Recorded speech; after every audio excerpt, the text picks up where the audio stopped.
Un jour, un professeur d'économie disait à ses élèves « Dans le monde, il y a des pays riches et des pays pauvres. Les pays pauvres, c'est le Japon. » Ah bon? Le Japon? Les élèves étaient perplexes. Les pays pauvres, c'est la Suisse. Pas possible. La Suisse. Les élèves ne comprenaient rien. Les pays pauvres, ce sont les Pays-Bas. Les élèves ont commencé à s'agiter, à protester. Ils se sont demandé s'ils n'étaient pas tombés sur la tête. Et le professeur a dit « Je vais vous expliquer. Le Japon est un amas de rochers avec très peu de ressources naturelles, très peu d'agriculture, très peu de minerais, très peu de possibilités naturelles. Et bien avec ce peu que le Japon possède, il est arrivé à devenir la deuxième, la troisième économie mondiale. Il est aujourd'hui à la pointe de la technologie moderne. La Suisse, c'est la même chose, dit-il à ses élèves. Il y a beaucoup de montagnes, c'est beau, il y a des rochers, il y a la neige l'hiver, il y a du tourisme, mais il y a peu de minerais, peu de ressources naturelles, pas d'ouverture sur la mer. Alors les Suisses se sont dit, on ne peut pas développer d'industrie, ou très peu. Alors qu'est-ce qu'on va faire? On va se placer au cœur de l'économie européenne, on va créer des banques. Et ainsi, aujourd'hui, la Suisse est un pays économiquement riche, mais qui est parti quasiment d'un point nul, comme le Japon. Les Pays-Bas, c'est encore la même chose.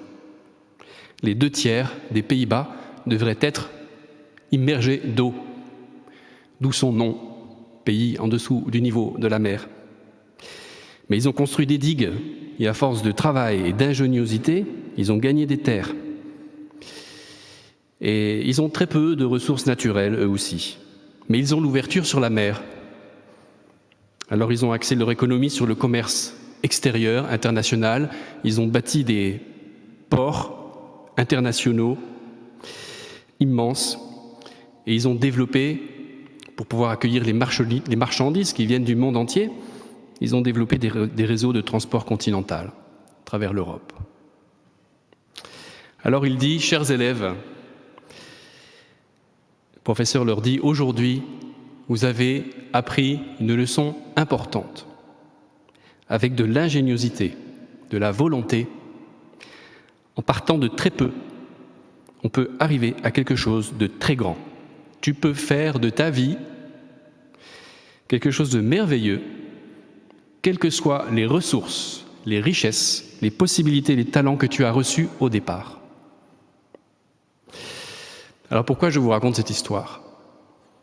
Et vous voyez qu'il y a un lien avec la parabole des talents.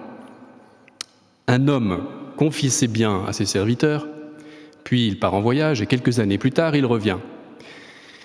Ses serviteurs sont tout heureux et tout fiers de lui montrer qu'ils ont fait fructifier les biens, les richesses qu'ils avaient reçus de lui, sauf un, celui qui avait reçu un seul talent. Et il dit, « Moi, j'en ai reçu qu'un seul. Alors voilà, je suis allé le cacher, mais tiens, je te rends ce qui t'appartient. C'est à toi, je t'ai pas fait de tort. » Mais son maître ne le voit pas du même œil. Il lui dit « Mauvais serviteur et paresseux serviteur. » Et l'autre lui répond « Mais je t'ai pas fait de tort, je t'ai pas volé. Tiens, je te rends ce qui t'appartient. » Il aurait pu lui dire « Je t'ai pas volé. » Est-ce que vraiment ce serviteur n'a pas fait de tort à son maître? Ne l'a-t-il pas volé? En apparence, non. Mais avec cet argent qui a dormi pendant des années, un autre serviteur courageux aurait pu le multiplier par 2. Voilà ce que lui reproche son maître. La parabole des talents nous dit que ce qui compte, ce qui est important pour Dieu, ce n'est pas, c'est ce que nous avons fait de notre capital de départ. Quel qu'il soit, peu importe que tu aies reçu 5 talents ou un seul, c'est pas ça l'important. Et d'ailleurs, on n'a aucune raison d'être jaloux de celui qui a reçu plus que nous. Pourquoi ? Parce qu'il devra travailler plus. Aucune raison d'être jaloux. Celui à qui on a beaucoup donné, on demandera beaucoup, dit l'Évangile. Celui à qui on a beaucoup confié, on réclamera davantage. Peu importe aussi le point d'arrivée. Ce n'est pas la quantité de talents que nous possédons à la fin de notre vie qui compte. Imaginez qu'un serviteur qui reçoit au départ 20 talents en produise à la fin de sa vie 38. Il part de 20, il arrive à 38. Et un autre qui reçoit un seul talent arrive à 2. Lequel des deux est le plus méritant aux yeux de Dieu ? Lequel des deux recevra le plus de louanges ? Celui qui a 38 ou celui qui a 2 ? Mais c'est celui qui a 2. Pourquoi ? Parce qu'il a multiplié par 2 ce qu'il avait au départ. Tandis que l'autre, si vous faites le calcul, pour aller de 20 à 38, il a multiplié par 1,9.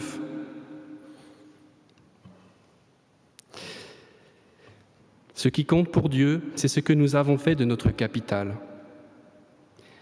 Il ne faut pas regarder le point de départ, ni le point d'arrivée, mais le travail qui a été fourni pour faire fructifier les dons que Dieu nous a donnés. Dieu nous a confié ses biens. Il nous a donné des talents, des capacités humaines, intellectuelles, spirituelles. Il nous a comblés de ces dons et souvent, nous les enfouissons sous terre. Pour quelle raison ?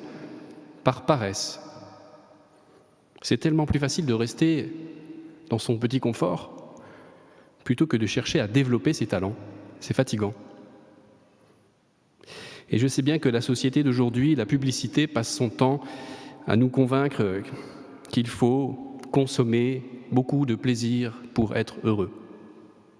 Mais en réalité, on s'ennuie à mourir quand on passe son temps à consommer du plaisir. Imaginez quand vous mettez dans un fauteuil, devant un beau paysage, devant la mer, magnifique, et on vous dit « repose-toi ». Ben oui, vous allez passer 1 heure, 2 heures, et puis après, vous allez dire « ça suffit, j'ai besoin de faire quelque chose, j'ai besoin de créer, j'ai besoin de construire, d'être utile ». L'homme est créateur. Il est fait à l'image de Dieu qui est créateur. Et lorsque Dieu a créé le monde, il l'a fait incomplet, inachevé, si je puis dire. Et il nous l'a confié en disant « Voilà, ce monde est à toi. Fais-lui porter du fruit. Transforme-le, achève-le par ton travail. » Et c'est ça qui rend la vie passionnante. Vous voyez, frères et sœurs, la vie n'est pas belle, elle est passionnante. Nous avons à construire un monde, une civilisation à construire, un avenir à construire. Un de mes frères prêtres disait cette semaine, nous partageait cette semaine, je n'imaginais pas, en rentrant au séminaire, que le sacerdoce était une aventure. Oui, la vie est une aventure. Elle est passionnante. Lorsqu'elle devient un défi, lorsqu'elle a quelque chose à construire, un objectif à atteindre. Face à cette parabole des talents, chacun de nous doit se dire « Quel bien j'ai reçu ? Quelle est ma place dans ce monde ?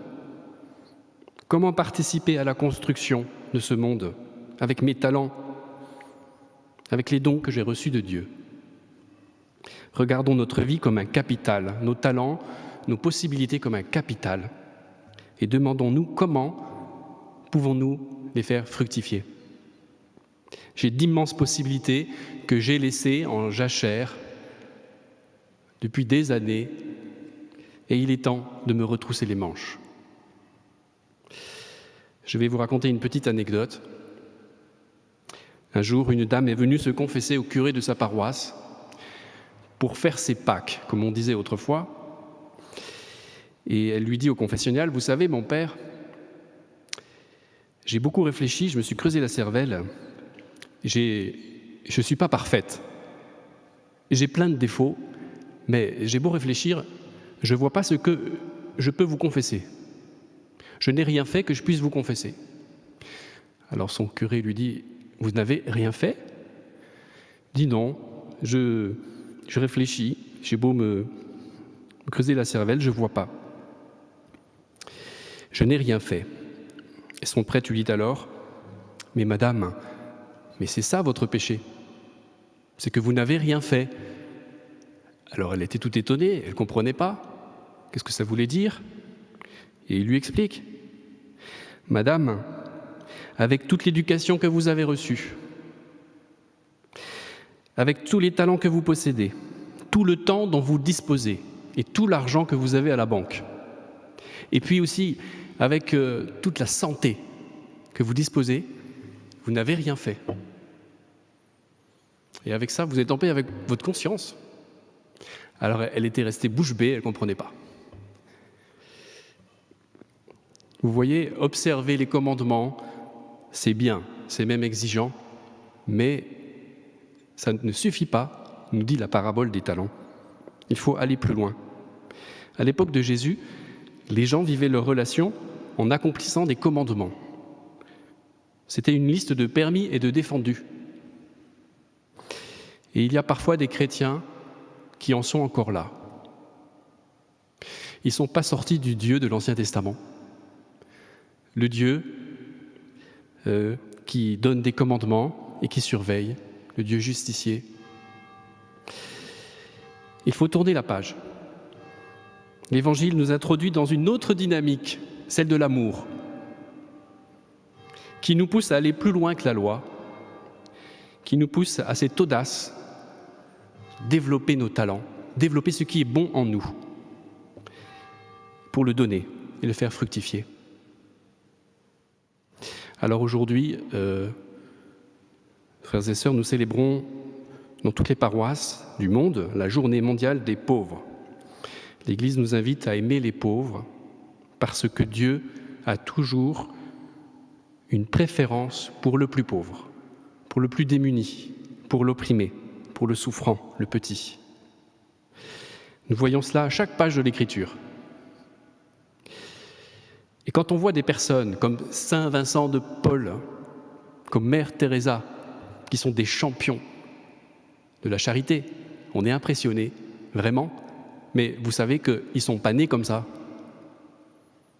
Ils ont eu, comme nous, un petit capital au départ de compassion pour les plus démunis, mais ils l'ont fait fructifier, ils l'ont développé.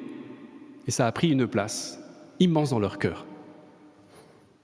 Quand j'étais jeune, j'ai connu un prêtre âgé qui s'appelait le père Marcel. Il avait le cœur sur la main. Vous voyez? Et chaque fois qu'il rencontrait un mendiant, il ne pouvait pas s'empêcher d'ouvrir son portefeuille, de lui donner de l'argent.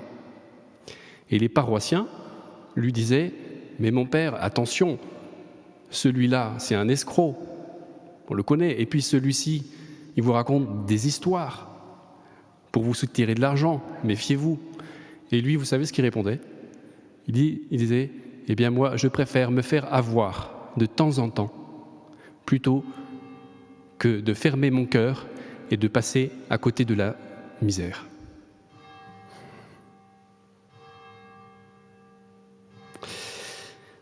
Même si de temps en temps, on se fait avoir, gardons le cœur ouvert. Vous voyez, il faudrait que la misère qui nous entoure nous touche et nous blesse, jusque dans nos entrailles, de manière à ce que nous finissions par dire « c'est pas possible, il faut faire quelque chose ». Beaucoup de gens souffrent autour de nous. Il y a beaucoup de misère humaine à notre porte.